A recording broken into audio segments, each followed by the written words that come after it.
Welcome, everybody. I'm Pakkiri. I'm a social KM consultant. And what I'm really going to talk to you about today is us. You, me, and the capital, the human value that we have, and the value that we can bring to our company. And I like to set myself a little objective. But I think that if I've done my job, my objective at the end of this talk is that you should walk away thinking, wow, I either am, or it's not very difficult, it won't take much for me to add an incredible amount of value to my organization or just to my industry generally at the end of it. So I want to show you that you're a lot more valuable than perhaps you perceive at the moment. Right? So here I am advancing things and solving problems, self-servicing, right? I'm not requiring other people, and I'm able to do it very quickly. This is what we call the YouTube effect, okay? If we just look at the narratives, I choose, if we thought of this in a business context, I choose the right course, right? I choose the length and complexity of the training that's offered to me because it fits for my level. If we all go on the same training course, how do we know that we're all going to be at the same level, right? That video that I watched works for me, but for somebody else that would be too difficult, and for somebody else it would be too simple, right? So you get your Goldilocks moment, the right content for you, okay? And the style and the credibility of that guy doing it worked for me, all right? And likewise with the other videos. I also get it at the right time. I get it when I need that training. That's when the oven door went. That's when I needed it. Before and after, I'm not in the least bit interested in watching videos on home appliances. It's of no interest to me. And again, it covers blind spots. And what do I get at the end of it? I've saved a lot of money, and I feel incredibly empowered. All right? Now, let's take this YouTube effect, which is happening to everybody in their daily lives, and apply that to business and see what starts to happen. All right, so now we come to self-direct, the same concept again, but I'm sitting here, I'm in a company, corporate context, and somebody says to me, here are 3 different trends that are happening right now in the marketplace, but you could put anything up here. As I say, you can build your own models to prove this point. Very quickly, I'm able to close these gaps, okay, and I'm able to eliminate the risks. If I sat down and in a corporate environment and I said, cloud computing, big data, and predictive analytics. Well, I can't go on 3 courses. I just don't have the time. So I have to guess, which one do I go on? Which one do I think will be valuable? You know how it is. You come back from a training course and goes, so how was that big data course? You go, oh, the cloud computing one was brilliant. Oh, you missed the, you know. Too many risks, right? I have very little time. Which one do I go on? And how do I even know that when I go on the course, right, the right people are going to be, I'm going to be right for that course, and it's going to be tuned into what I want. Okay? So now, with self-directed learning, I can close those gaps very quickly. Okay? I get the right group, I'm working the right content, the right place, right time. Very quickly, I start to think, well, why do I need company training at all? Why not shift the concept of training to an idea of learning, right? If there is somebody in the company that knows something that I want, and this is the whole KM piece, right? Isn't it better to create a space in which I can elaborate the issues that I'm weak on? And that draws in the knowledge from the organization and those people and answers it. And that's what those Shell community of practices, which are very famous actually, were able to do. They realized that, you know, the cost of drilling can be $100,000 a day, right? And if I've got a problem in territory A and we're stuck, but there is a person in territory B who's had that problem a month ago, he doesn't know we've got the problem, and we don't know he has the answer. Creating those spaces in which those knowledge things can meet will save a lot of time. And using video is a really clever way to put learning out there, and then people take what they want when they need it, is a faster way to accelerate knowledge in the company. Oh, and yes, if I don't, as a quid pro quo, and you'll start to see this with millennials, if I don't want to go on the training course, I'm much more interested in a learning environment, okay? By the way, I'm very happy for you to compensate me as well on what I know and what I've learned. So we changed the compensation model as well, right? People are starting to now look at models where they say, let me pay you, right, for what you've actually learned, rather than the fact that you've just attended X courses and ticked them off. Okay, and if I took that one step further, I've just focused on predictive learning here. If I take that one step further, if I said, okay, so I went on a basic course and I learned about predictive learning, and of those 3 things, or I decided that that was the area that I wanted to advance myself in, Okay? I wanted to actually create more value for the organization. I can then go deeper and deeper into it. So here's the basic course on predictive learning. Here's the TED Talks on predictive learning. I'm a developer. There's markup language. I've now been able to join a community on predictive learning. And by this point in time, I've created an immense amount of capital around myself, right, beyond what was the prescribed dosage, if you like, within the organization. I'm now in a position to leverage back to my employers and say, well, hold on a second. This is my level of knowledge. This is my level of learning, right? And how does that compare to what's in the marketplace? So you're able to very quickly increase your value. Now, we talked about the YouTube effect. The YouTube effect was self-directed learning. You marry that now, so you go, after this course, you go back and you think, right, I want to take my company in this direction in knowledge management. I can use the KMI. There's external partner collaboration, the KMI website, which is rich. The KMI LinkedIn group, where there are huge discussions going on. I've been in there recently having a discussion with somebody about all these ideas. You're not restricted anymore to what's offered to you via the company channel. If the first picture here is the Autobahn in Germany. Now, I don't know how many of you know the Autobahn in Germany, or have been on the Autobahn in Germany, but it's quite an experience. You can basically drive at whatever speed you like. There are no speed restrictions whatsoever. Basically, fastest car to the left and slowest and so on and so forth. And if a guy's faster than you, you have to give way and they drive at that. Remarkably, they don't have very many accidents on the Autobahn. And more importantly, the German people have defend the Autobahn with their life. They believe that this is, for them, representative of personal freedom. Right? There are other roads where the restrictions apply, and the insurance companies don't like it. To hell with it, they're keeping the Autobahn. But the point now is that not only can you self-direct your learning, right, and decide which area you want to go into, you can consume at the rate that suits you. You don't have to wait for the next installment, right? You can take on board the entire thing as you like, as is the picture of Breaking Bad. And in fact, this phenomenon is now played out. And this is a study on the right. You probably can't see it from where you are, but it's a piece of research done in Canada where this concept of marathoning, right, where you invite friends over to cut through an entire series, you know, Sopranos or whatever, watch the entire thing over a few days, is now become a cultural phenomenon, if you like, or things people like to do. But again, if we take these principles, the YouTube effect of self-directed learning, the Netflix effect of going at my own speed, right, and we make those available in an organization with the knowledge and practices and procedures within an organization, think about what effect that's going to do in terms of transforming a company. Imagine arriving at a company where they have basically their own YouTube channel. And they've gone, with the help of a camera crew like this, actually gone around the company and filmed, you know, the engineering expert for this, the other expert for that, the drilling expert. Because those people are not going to sit down, those engineers and specialist people, and type into a community everything that they know. They're just not going to do that.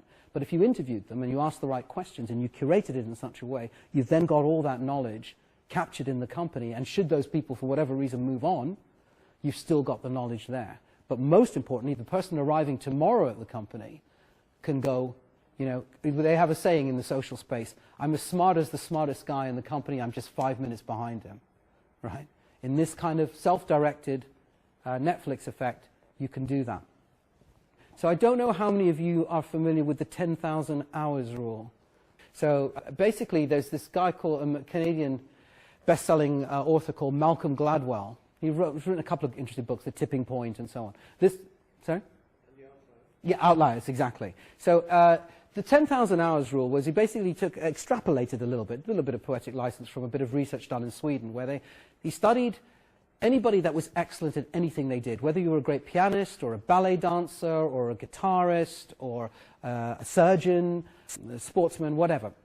And he found that there were many other factors that got them from where they are, where they were to where they are, and that could be social, economic backgrounds. But one thing they had in common, all of these people who had excelled, is they had all completed 10,000 hours on their focused endeavor, right? So they'd done it to that level of extent to become, that's the sort of the scale from 0 to 10,000 between, got 0 incompetence, 1,000 competence, 5,000 mastery, 10,000 virtuosity. So, you know, you're never going to play the violin brilliantly, no matter how talented you are, without putting the hours in. It just doesn't work that way. And if we look at 10,000 hours in company terms, it's quite interesting. I worked that out, and this is my own calculation, to be roughly 3¼ years in a company focusing on a specific task. Okay? So you're starting to create those experts in companies only at that point, the 3¼ years of what you're trying to do. So if you're at the, I keep going to environment agency because I haven't heard the other companies that you work for. But if you're in the environment agency and you were studying, let's say, let's look at what area that I'm interested in, wind technology, right? Energy generated from wind technology and all the different aspects of that. By 3¼ years, you would be something of an expert or a virtuoso in that area, okay? But somebody else has come up with a counter theory, right, which is called the 20 hours rule, right? They say, yes, agreed, you're 10,000 to become an expert, but in 20 hours, right, anybody who's a good teacher can show you how to be competent in something. So let's say you wanted to play the drums, right? In 20 hours, I could show you how to play the drums so you could at least get out a certain rhythm, a certain beat, okay? Yes, you're probably not going to be a rock star or whatever, but you'll be able to get a basic beat, or piano, whatever the thing might be. 20 hours. Now, very interesting, if you extrapolate 20 hours back, it works out to, I work out again, to the 3-day training course, which is the standard corporate, you know, thing. Just go on the 3-day training course, because that will get you to level A, right? My argument is, right, with the rise of the new technology, right, you have the ability now, taking the kind of YouTube, Netflix effect, to take the guy with the 10,000 hours and condense that down, right, so that his knowledge, right, or her knowledge, is granulated so that the person within the 3 days can get that. Witness, I don't know anything about ovens or glass or how they're inserted, but I can take that knowledge, bring it down to 3-minute video and affect that change that I want to do. And the Bruce Lee one's just a bit of quizzical thing. You can read it however you want to. But he says, I don't fear the person who knows 10,000 different kicks. I fear the person who's practiced the same kick 10,000 times. Right? Okay? And that's my point about human capital and the value that we create. We now have the ability to become that expert in that chosen area. And we don't have to wait until it's handed out to us. We can actually shape it and then dictate it back to the organization. And in fact, where I'm going is organizations that encourage and foster this are the ones that will get the most out of it. I always like to refer back, like I did with Deloitte. This is a thing from a corporate. I won't tell you who they are. It could be SAP, could be Oracle, could be IBM, but it's very interesting that the way that they are presenting the same message. One, they're not branding it themselves, which is a step forward, I think. But two, they themselves are acknowledging, you know, that the way people learn and consume information has radically changed. Right? So if you continue as an organization to keep delivering it in the traditional way, you're going to struggle. Okay? Now, I say, yeah, I agree with that. I think that we've proved that here already. But what are the implications? Okay? This is what I want you to think about really now, and why companies are trying to treat their employees as customers and partners. If you think about it, each one of you has a unique matrix of pieces. In fact, the longer you've been working, the richer your matrix, right? It follows, right? The more people you know, the more case histories you can join on. Not inside the company, but in totality, right? And the way in which we solve problems is no longer linear, right? The way, as we looked at the Blockbuster story, the way they could have solved that would have gone off in many different directions, and many people, we all have a piece of the puzzle, right? But finding the mechanism in which we can contribute those pieces to a collective whole is how we're going to make better decisions, right? The best answers to your company's problem aren't probably held entirely within your company. The truth, I mean, that's where consultants have traditionally earned their corn, but I think even that model is now under threat. I think that the answers are a permutation and a richness from across the piece, from your customers, from your partners, your suppliers, your industry experts, and the ability to bring that rich mosaic together is what is going to differentiate the winners from the losers. So if the playing field is becoming leveled, everybody's got the apps, everybody's got the phones, what starts to differentiate company A from company B? Okay? And this is where I come back to, it's the people. It's the team, it's the talent, it's the way you work together and interact that is going to differentiate you. The more open, the more collaborative you become, the more you think about it in your personal life. In your personal life, you've got a problem in your neighborhood. Your babysitter let you down, or they run out of bread at the local. You quickly talk to the network of people in and around you, and you solve that problem. Somebody says, oh, do this, or go there, or try this. We've always done that as human beings, right? We don't stop and think, oh, I compartmentalize you into this part of my life, and you don't fit into that part of life. You're just a neighbor. That's what being neighborly is all about. You say, hey, the garbage guys are late today, and you just tip off everybody else around you. That ability to do that now is becoming available to us in all dimensions of our lives. And therefore, the ability to exploit it is what's going to differentiate the winning organizations from the ones that are going to struggle. The future, I think, is going to be even more interesting, where you have this, what I call the matrix of network, right? You stop thinking about any specific solution and problem, you share things. So you might take a problem that you have at work and share it on your LinkedIn profile and share it on your Facebook profile, and the solution starts to find you. The solution finds you. Human nature doesn't change. There's still self-interest. But I find you because I say, I can help you with that. You know, Karen, I see a problem and I can help you with that. Here's my skills. And you go, then you can judge me and evaluate me and decide whether to include me or invite me into the community or not. Okay, and this is a really interesting point that we find when we start developing social platforms. Who's more valuable in an organization? The subject matter expert, the guy, this really brilliant engineer who knows everything, or, and I'm just going to pick on somebody here, Liz, who knows how to connect everybody to everybody else. She's just that person that's got that ability and that talent that can see a problem, right, and think about somebody in the network that can solve it. Or she can present the problem in a way that an engineer can't present it, that then becomes accessible to people. We're starting to find that the linchpins, the connectors in companies, right, and when I say in companies, they work for a company, but they can connect the answer from even outside the company, become more valuable. After all, subject matter expertise can be sourced from many places, but a linchpin can only be sourced from inside the company.